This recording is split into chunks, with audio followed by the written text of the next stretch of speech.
She called the single dad too poor for her daughter, then he bought her family empire. The moment Margaret Whitmore looked Nathan Carter up and down, the room seemed to grow colder. Her eyes lingered on his worn jacket, the faded shoes that had seen better days, and the tired expression of a man who had spent years carrying responsibilities far heavier than anyone could see. Then, with a single sentence, she shattered what little confidence he had left. She believed he was too poor for her daughter. Nathan stood there in silence, his 6-year-old son Caleb holding tightly onto his hand, completely unaware that the man he admired most in the world had just been humiliated in front of the people he cared about. But what Margaret didn't know was that life has a strange way of rewarding quiet perseverance. She saw a struggling single father. She saw a man living paycheck to paycheck. She saw someone she believed would never be worthy of her family's name. What she failed to see was the determination hidden behind his exhausted eyes. Before we continue, if you believe kindness matters more than wealth, and if you believe people deserve second chances regardless of their circumstances, please like this video, leave a comment, share it with someone who needs inspiration, and subscribe to the channel for more emotional stories that touch the heart. The story began in a small town outside Chicago, Illinois. Nathan's life had not been easy. 3 years earlier, he had lost his wife, Rebecca, after a sudden illness that devastated their family. Overnight, he became both mother and father to young Caleb. Every morning before sunrise, he woke up to prepare breakfast, help his son get ready for school, and then rush to his job at a manufacturing company. Money was always tight. There were months when Nathan skipped meals so Caleb could have everything he needed. There were nights when he sat alone at the kitchen table calculating bills, wondering how he would survive another week. Yet despite every hardship, he never complained. The only thing that kept him moving forward was his son. Caleb was the reason Nathan woke up every day. Years passed, and eventually Nathan met a kind woman named Abigail Whitmore. She worked at a local community center and possessed the rare ability to see beyond appearances. Unlike many others, she never judged Nathan for his financial struggles. She saw the loving father behind the worn clothing and the humble man behind the exhausted smile. Their friendship slowly grew into love. For the first time since Rebecca's death, Nathan allowed himself to imagine happiness again. But there was one obstacle standing in the way. Margaret Whitmore. Abigail's mother came from one of the wealthiest families in Illinois.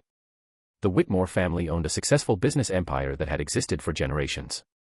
Prestige and social status meant everything to Margaret. When she learned her daughter was dating a single father who worked long shifts just to pay rent, she was horrified. To her, Nathan represented failure. She couldn't understand why Abigail would choose someone without wealth, influence, or a respected family name. At every opportunity, Margaret tried to discourage the relationship. She organized gatherings where wealthy businessmen conveniently appeared. She introduced Abigail to successful executives. She constantly reminded her daughter about the advantages of marrying into money. Yet Abigail refused to listen. She loved Nathan because of who he was. That only made Margaret more determined.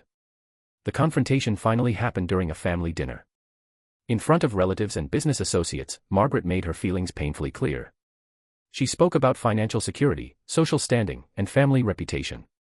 Then she looked directly at Nathan and implied that a man struggling to support his own child could never provide the future her daughter deserved.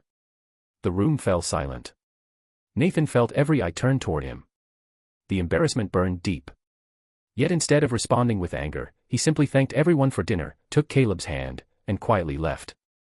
That night, he sat alone after Caleb had fallen asleep. For hours he stared out the apartment window. The city lights flickered in the distance while painful memories flooded his mind. He remembered Rebecca's encouragement. He remembered promises he had made to build a better future for their son. For the first time in years, something shifted inside him. Not pride. Not revenge. Purpose. Nathan realized he had spent so much time surviving that he had forgotten how to dream. The following morning, he made a decision. He would stop settling for the life circumstances had given him. He would build something greater. Over the next several years, Nathan worked harder than he ever had before. During the day he continued his regular job. At night he studied business management, financial markets, and corporate strategy. Sleep became a luxury. Free time disappeared completely. While others relaxed, Nathan learned. While others complained, Nathan improved. Little by little, opportunities began to appear. Using small savings and careful investments, he started purchasing shares in struggling companies.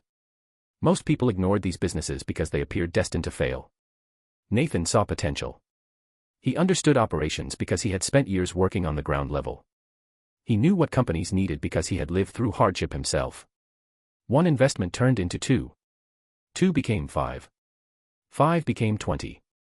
Years of discipline slowly transformed into success. Meanwhile, Caleb grew older. The little boy who once held his father's hand everywhere became a confident teenager. He watched Nathan's journey closely and learned lessons no classroom could teach. He learned resilience. He learned patience. He learned that success rarely arrives overnight. By the time Caleb graduated high school, Nathan had quietly become a respected entrepreneur. His investment company managed multiple businesses across the Midwest. Yet despite his growing wealth, he remained humble. He still drove modest vehicles. He still volunteered at local charities. He still remembered the difficult years. Then came the twist nobody expected. The Whitmore family business began experiencing serious financial problems. Changing markets, poor leadership decisions, and increasing competition slowly pushed the once powerful company toward collapse.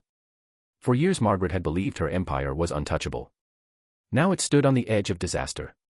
Banks grew nervous. Investors withdrew support. Employees feared layoffs. News of the crisis spread throughout Illinois. Margaret desperately searched for solutions. But every option seemed to arrive too late. Then one morning, a proposal arrived. An investment group had expressed interest in acquiring controlling ownership of the company and providing enough capital to save thousands of jobs. The Whitmore board scheduled an emergency meeting. Executives gathered around the massive conference table. Margaret entered with a mixture of anxiety and hope. This deal represented their last chance. The lead investor arrived several minutes later. When the conference room doors opened, every conversation stopped. Margaret's eyes widened. Her face turned pale. Because walking into the room was Nathan Carter. The same single father she had once dismissed. The same man she had considered unworthy. The same man she had publicly humiliated years earlier. Now he stood before the board as the owner of one of the region's fastest-growing investment firms. Years of discipline, sacrifice, and determination had transformed his life completely. Nathan wasn't there to seek revenge. He wasn't there to humiliate anyone. He was there because he saw value where others saw failure. Just as he always had. As presentations unfolded, it became clear that Nathan's company possessed the resources needed to rescue the Whitmore organization. His acquisition would protect employees, stabilize operations, and preserve the company's legacy. For Margaret, the realization was overwhelming. The man she had judged based on appearance had become the very person capable of saving everything she cared about. After the meeting ended, she sat alone in the nearly empty conference room. For the first time in her life, wealth and status offered no protection from regret. She thought about all the assumptions she had made.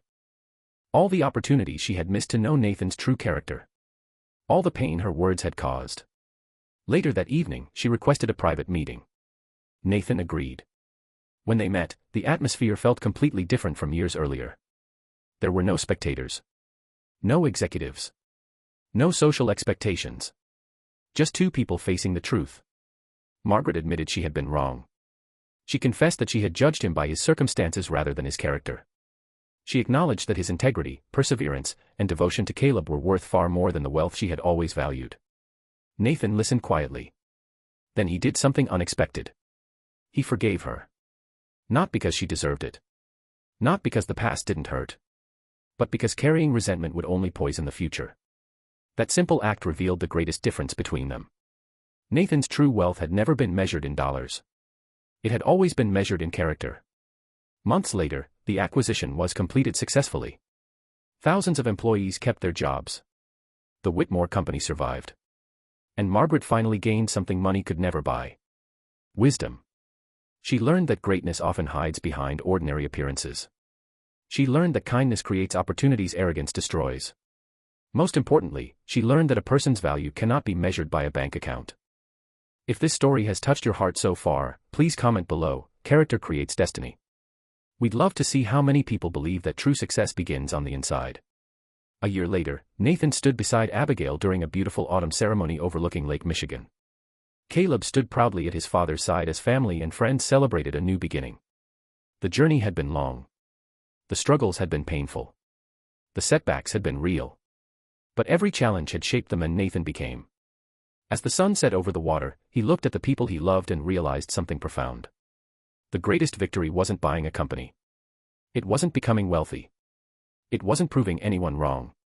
The greatest victory was becoming the kind of man who remained kind even after life finally gave him the power to be cruel. And that, more than any empire, became his true legacy.